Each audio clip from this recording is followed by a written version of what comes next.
Assalamualaikum warahmatullahi wabarakatuh. Perkenalkan, saya Muhammad Isyandi Alfarisi selaku mahasiswa di Universitas Nasional dengan NPM 203402516249 dari Fakultas Ekonomi Bisnis dan Program Studi Manajemen. Oke, pada video kali ini saya akan menjelaskan tentang fungsi produksi. Fungsi produksi adalah fungsi matematika yang menghubungkan kuantitas hasil produksinya atau output dengan faktor produksinya, input, yang digunakan dalam proses produksi. Biasanya, ekonom menganggap modal dan tenaga kerja adalah satu-satunya input produksi. Dan fungsi tersebut mewakili batas output yang dapat diproduksi oleh produsen dari setiap kombinasi input yang memungkinkan. Fungsi ini berguna untuk menentukan berapa banyak output yang harus mereka hasilkan, mengingat harga dari suatu produk. Lalu, fungsi produk secara matematis dituliskan sebagai berikut. Q sama dengan F kurung buka K, L kurung tutup. Yang dimana K adalah kapital dan L adalah tenaga kerja. Kemudian, pada fungsi produksi tersebut dibagi menjadi dua konsep, yaitu jangka pendek dan jangka panjang. Jangka pendek adalah periode waktu di mana dua kondisi terjadi. Yang pertama, perusahaan beroperasi di dalam skala tetap untuk produksinya. Karena skala produksinya tetap, sehingga ada input atau faktor produksi yang bersifat tetap. Yang kedua, perusahaan tidak dapat keluar dari industri tersebut ataupun perusahaan baru tidak bisa masuk ke dalam industri tersebut. Pada jangka pendek, terdapat dua macam input yang dipakai, yaitu input tetap dan input variabel. Yang dimaksud dengan input tetap adalah input yang jumlahnya tidak dapat diubah. Contohnya seperti modal. Kemudian yang dimaksud dengan input variabel adalah input yang dapat diubah jumlahnya. Contohnya seperti tenaga kerja. Lalu, untuk jangka panjang adalah periode waktu yang dimana tidak ada lagi faktor produksi yang bersifat tetap. Ada dua konsekuensi yang terjadi dalam jangka panjang. Yang pertama, perusahaan bisa meningkatkan ataupun mengurangi skala operasi produksi. Yang kedua, bebas keluar masuk dalam industri. Contohnya, perusahaan lama dapat keluar dari industri tersebut jika merasa bisnisnya tidak menghasilkan laba. Lalu sebaliknya, perusahaan baru dapat memasuki industri tersebut jika merasakan bisnis dalam industri tersebut dapat memberikan laba. Dan untuk input yang dipakai pada produksi jangka panjang adalah input variabel. Kemudian, jika menggunakan input tetap, maka akan menimbulkan biaya tetap atau fixed cost.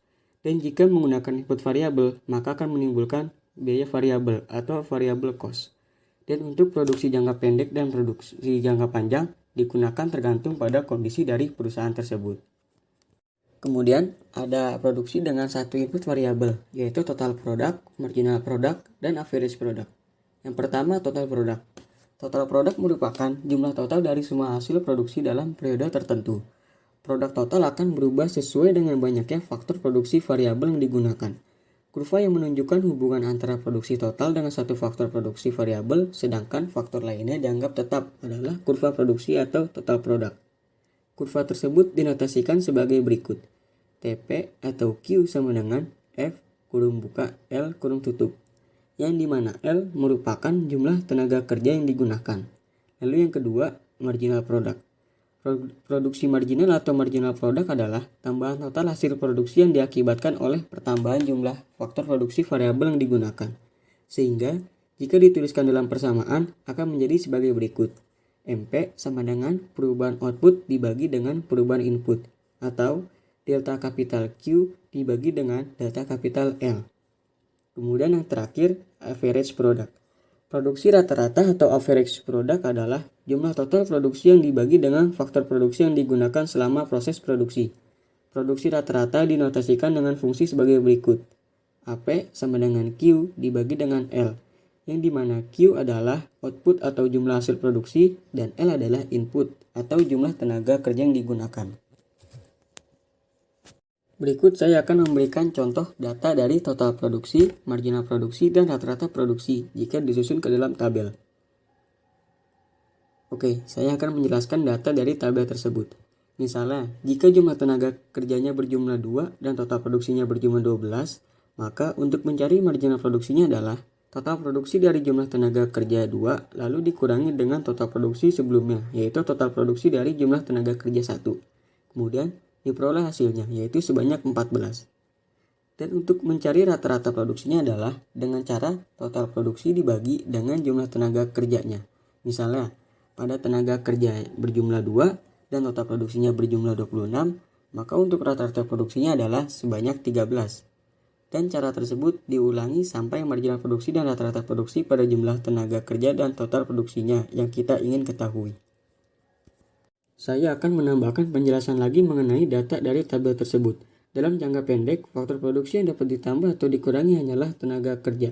Bila diperhatikan lagi pada tabel tersebut menggambarkan bagaimana penggunaan satu input atau tenaga kerja dan output yang akan dihasilkan. Pada saat tenaga kerja yang digunakan sebanyak 1-8, terjadi kenaikan total produksi. Pada penggunaan tenaga kerja ke-8, sudah tidak menambah total produksi lagi atau output. Sebaliknya, pada saat tenaga kerja ditambah menjadi 10, justru menurunkan jumlah total produksi atau output yang akan dihasilkan.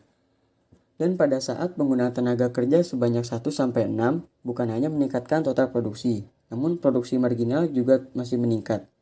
Lalu pada penggunaan input tenaga kerja sebanyak 7-10, terjadi penurunan nilai produksi marginal. Hal ini dikatakan sebagai the law of diminishing return. Untuk produksi yang memberikan hasil maksimum, dilakukan sampai dengan mencapai titik produksi marginal sama dengan 0.